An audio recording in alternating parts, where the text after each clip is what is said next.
रात का वक्त था और सिया इस वक्त गुंडों से घिरी हुई अपने आप को उन गुंडों से बचाने के लिए राघव का नाम चिल्ला रही थी। तभी उन गुंडों ने सिया का मजाक उड़ाते हुए कहा, अबे चुप कर लड़की, यहाँ तुझे बचाने के लिए ना तो राघव आने वाला है और ना ही माधव, इसलिए अपना मुंह बंद कर और चुपचाप हमें अपना काम करने दे। इतना कहकर वो सभी गुंडे सिया के करीब आ गए थे और उनमें से एक आदमी का हाथ सिया के बदन को छूने ही वाला था। इसलिए सिया ने अपनी दोनों आंखें बंद कर ली और मन ही मन राघव को याद करने लगी। तभी अचानक से वो गुंडा वहां से 10 का कदम पीछे गिर गया और गिरते ही दर्द से कराहने लगा। उस गुंडे के कराहने की आवाज सुनकर सिया ने अपनी आंखें खोली तो उसने देखा कि एक आदमी जिसने अपने मुंह पर कपड़ा बंधा हुआ था वो उन गुंडों की धुलाई कर रहा था। देखते ही देखते उस आदमी ने उन सभी गुंडों को मार मार कर उनका कचूमर बना दिया। उस मास्क वाले आदमी से इतनी मार खाकर वो गुंडे दर्द से कराहते हुए दुम दबाकर वहां से भाग गए। तभी उस आदमी ने जमीन पर गिरी हुई सिया के सामने अपना हाथ दिया। उस आदमी का हाथ पकड़कर सिया जमीन से उठी और अपने हाथ जोड़ते हुए बोली, थैंक यू, अगर आप नहीं आते तो पता नहीं ये गुंडे मेरे साथ क्या करते। थैंक यू मुझे इन गुंडों से बचाने के लिए। सिया के मुंह से इतना सुनते ही उस आदमी ने धीमी आवाज में कहा, तुम्हें थैंक यू बोलने की कोई जरूरत नहीं है सिया, मैंने तुम्हें तुम्हारे लिए नहीं बचाया बल्कि अपने लिए बचाया, क्योंकि अगर तुम्हें कुछ हो जाता तो मैं अपने आप को कभी माफ नहीं कर पाता। वैसे तुम ठीक हो ना, तुम्हें कोई चोट तो नहीं लगी? उस आदमी की बात सुनकर सिया ने अपनी गर्दन नामे हिलाई और कुछ सोचते हुए बोली, आप मेरा नाम कैसे जानते हैं? कौन है आप? और इतनी रात को यहाँ सुनसान सड़क पर क्या कर रहे हैं? आपकी आवाज, पता नहीं क्यों आपकी आवाज सुनकर मुझे ऐसा लगा जैसे आपकी आवाज मैं बहुत बार सुन चुकी हूँ। आखिर कौन है आप? सिया आगे कुछ बोलती उससे पहले उसके सामने एक गाड़ी आकर रुक गई जिसमें राम सिंह था। राम सिंह को अपने सामने देख सिया के चेहरे पर स्माइल आ गई। राम सिंह ने जैसे ही सिया को सुनसान सड़क पर उस मास्क मैन के साथ देखा तो वो तुरंत गाड़ी से उतरा और भागता हुआ सिया के पास आया। जब तक राम सिंह सिया के पास आया तब तक वो मास्क मैन वहां से गायब हो गया था। उस आदमी को ऐसे अचानक गायब होते देख राम सिंह चौंक गया और सिया की तरफ देखते हुए बोला, अरे रानी सा, आप इतनी रात को इस सुनसान सड़क पर क्या कर रही है? और ये आदमी जो अभी आपके साथ बात कर रहा था, ये कौन था? राम सिंह की बात सुनकर सिया ने पीछे मुड़कर देखा और उस मास्क मैन को वहां न पाकर सिया ने चिल्लाते हुए बोला, कहाँ गया वो आदमी? अभी तो यही था। मैंने उससे उसका नाम पूछा लेकिन वो अपना नाम बताए बिना यहाँ से भाग गया। पता नहीं कौन था वो और मुझे कैसे जानता था। उसकी आवाज सुनकर मुझे ऐसा लगा जैसे मैं उस आदमी को बहुत अच्छे से जानती हूँ। तभी राम सिंह ने सिया की तरफ देखते हुए कहा, लेकिन रानी सा, इतनी रात को यहाँ इस सुनसान सड़क पर क्या कर रही है?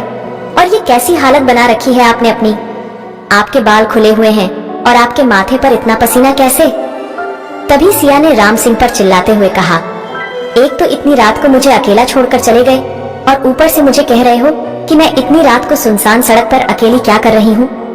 तुम्हें पता है, तुम्हारे जाने के बाद कुछ गुंडे मेरे पीछे पड़ गए थे। वो तो अच्छा हुआ जो ये आदमी समय पर आ गया और उसने मुझे बचा लिया, वरना वो गुंडे पता नहीं मेरे साथ क्या करते। सिया की बात सुनते ही राम सिंह ने अपनी गर्दन झुकाकर कहा, माफ कीजिए रानी सा, लेकिन मैं वहां से अपनी मर्जी से नहीं गया था। मुझे तो उस घर की मालकिन ने पुलिस के हवाले कर दिया था। बड़ी मुश्किल से हुकुम सा का नाम लेकर मैं अपने आप को पुलिस से बचाकर यहाँ आया हूँ। राम सिंह की बात सुनकर सिया ने हैरानी से पूछा, क्या आपको पुलिस के हवाले कर दिया था? वो भी उस मियां ने? पता नहीं वो खुद को समझती क्या है, एहसान फरामोश लड़की। मैंने और मेरे राघव ने उसे अपने घर में जगह दी और उसने हमारा एहसान चुकाने की बजाय सिंघानिया मेंशन पर ही कब्जा कर दिया। खैर, इस मियां को तो मैं बाद में देख लूंगी, फिलहाल मुझे राघव के बारे में जानना है कि वो कहाँ है। राम सिंह को इस वक्त सिया की याददाश्त के बारे में कुछ नहीं पता था और ना ही राम सिंह ने अपनी पत्नी और इंस्पेक्टर सुमेर देशमुख के अलावा किसी को बताया था कि वो इस वक्त मुंबई में है। इसलिए उसे इस बात की खबर भी नहीं थी कि हुकुम भानु प्रताप सिंह मुंबई आ रहे हैं, वो भी सिया और राघव को दूर करने के लिए। इस वक्त राम सिंह के सामने हुकुम भानु प्रताप सिंह नहीं था, लेकिन सिया के हुक्म को भी वो भानु प्रताप सिंह के हुक्म की तरह मानता था। इसलिए राम सिंह ने कुछ सोचते हुए सिया से कहा, राघव, किस राघव की बात कर रही है रानी साहब? कहीं आप मुंबई के सबसे बड़े गैंगस्टर राघव सिंघानिया की बात तो नहीं कर रही है? राम सिंह के मुंह से राघव सिंघानिया का नाम सुनते ही सिया ने झट से अपनी गर्दन हाँ में हिलाई और हंसते हुए बोली, हाँ, मैं उसी राघव सिंघानिया की बात कर रही हूँ। क्या आप जानते हो उनके बारे में? क्या राघव पुलिस स्टेशन में है? प्लीज राम सिंह बताओ ना, राघव कहाँ है? तभी राम सिंह ने कुछ सोचते हुए कहा, मैं अभी जिस पुलिस स्टेशन में गया था, मुझे वहाँ कुछ लोगों ने बताया कि आज सुबह करीब 4 बजे राघव सिंघानिया नाम के किसी गैंगस्टर ने अपनी पत्नी की जुदाई में अपने हाथ की नस काट ली। इसलिए पुलिस ने उसे सिटी हॉस्पिटल में एडमिट कर दिया और वो लोग ये भी कह रहे थे कि राघव सिंघानिया का बचना नामुमकिन है और वो अब तक मर भी गया होगा। राम सिंह के मुंह से इतना सुनते ही सिया के पैरों तले से जमीन खिसक गई और उसने अपने दिल पर हाथ रखते हुए कहा, नहीं, ऐसा नहीं हो सकता। राघव को कुछ नहीं हो सकता। राम सिंह, अभी चलो, मुझे अभी राघव के पास जाना है। मुझे उसे देखना है कि वो किस हालत में है। प्लीज जल्दी से मुझे राघव के पास ले चलो। इतना कहकर सिया जोर जोर से रोने लगी। सिया को ऐसे रोते देख राम सिंह ने उसे सांत्वना देते हुए कहा, बस कीजिए रानी सा, रोइए मत। मैं अभी आपको राघव सिंघानिया के पास हॉस्पिटल लेकर चलता हूँ। बस आप खुद को संभालिए। वैसे कौन है ये राघव सिंघानिया और आपका उससे क्या रिश्ता है? राम सिंह के मुंह से इतना सुनते ही सिया अपने और राघव के रिश्ते के बारे में कुछ बोलने ही वाली थी कि तभी उसे याद आया कि अगर उसने राम सिंह को बता दिया कि राघव सिंघानिया उसके इस जन्म का पति है तो शायद राम सिंह उसे अस्पताल लेकर ही ना जाए।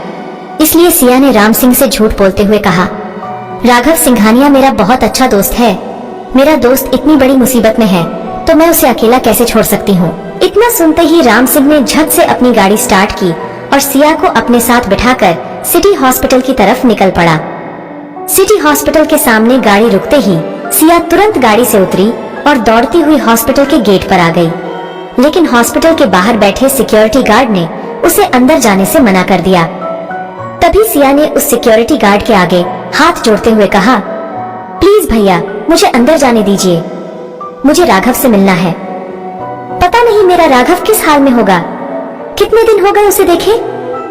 प्लीज भैया, मुझे एक बार अपने राघव से मिल लेने दीजिए प्लीज। सिया की बात सुनकर सिक्योरिटी गार्ड ने पान चबाते हुए कहा, ठीक है मैडम, मैं आपको राघव से मिलने दूंगा, लेकिन उसके लिए आपको मेरी जेब गरम करनी होगी, तभी मैं आपको आपके राघव से मिलने दूंगा। वैसे पेशेंट का पूरा नाम नहीं बताया आपने? तभी सिया ने अपने हाथ की उंगली से हीरे की अंगूठी निकालकर सिक्योरिटी गार्ड के हाथों में रख दी और बोली, प्लीज भैया, ये हीरे अंगूठी रख लीजिए और मुझे अंदर जाने दीजिए। मुझे राघव से मिलना है। आज सुबह 4 बजे उनको यहाँ एडमिट करवाया था। सिया के मुंह से राघव सिंघानिया का नाम सुनते ही वो सिक्योरिटी गार्ड एक झटके से अपनी कुर्सी से खड़ा हो गया और चौंकते हुए बोला, कहीं आप राघव सिंघानिया की बात तो नहीं कर रही हैं मैडम? गार्ड की बात सुनते ही सिया ने अपनी गर्दन हाँ में हिलाई और मुस्कुराते हुए बोली, हाँ भैया, मैं राघव सिंघानिया की ही बात कर रही हूँ। वो इस वक्त अंदर है। मैं उनकी पत्नी सिया हूँ। प्लीज मुझे अपने पति से मिलने दीजिए। सिया की बात सुनकर वो सिक्योरिटी गार्ड उसके सामने से हट गया और अपने हाथ जोड़ते हुए बोला, अरे मैडम, मुझे नहीं पता था आप राघव सिंघानिया की पत्नी हैं, वरना मैं आपको इतनी देर नहीं रोकता। माफ कीजिए मैडम, और प्लीज राघव सर से मेरी शिकायत मत कीजिएगा, वरना उन्हें पता चला कि मैंने आपका रास्ता रोका तो वो मुझे जान से ही मार डालेंगे। वैसे mister Raghav Singhania room number 204 में है। उस गार्ड के वहां से हटते ही सिया ने अपने हाथ जोड़कर उसका धन्यवाद किया और बोली, थैंक यू गार्ड भैया, थैंक यू मुझे अंदर जाने देने के लिए। और आप चिंता मत कीजिए, मैं राघव को कुछ नहीं बताऊंगी। आपने मुझे अंदर जाने दिया, मेरे लिए वही बहुत है। इतना कहकर सिया दौड़ती हुई रूम नंबर 204 के सामने पहुंची और अपने दिल पर हाथ रखते हुए दरवाजा खोलने लगी, क्योंकि इस वक्त राघव से मिलने की खुशी में सिया के दिल की धड़कनें बढ़ चुकी थीं। दरवाजा खोलते ही सिया ने जैसे ही राघव को देखा तो राघव को देखकर सिया की आंखों से टप टप आंसू गिरने लगे और वो धीमे धीमे कदमों से राघव की तरफ देखती हुई आगे बढ़ने लगी। फिर सिया राघव के पास बैठ गई और उसे प्यार भरी नजरों से देखकर उसके सिर पर हाथ फेरते हुए बोली, राघव, उठो राघव, देखो तुमसे मिलने कौन आया है। तुम्हारी सिया, जिसके लिए तुमने अपने आप को ऐसी हालत में पहुंचा दिया। तुम्हारी सिया को तुम्हारे दिल की आवाज सुनाई दे गई और इस आवाज को सुनकर वो दौड़ते हुए आ गई तुम्हारे पास। अब जल्दी से अपनी आंखें खोलो और अपनी सिया से बात करो। प्लीज राघव, मुझसे बात करो। क्या सिया की आवाज सुनकर राघव उठ जाएगा?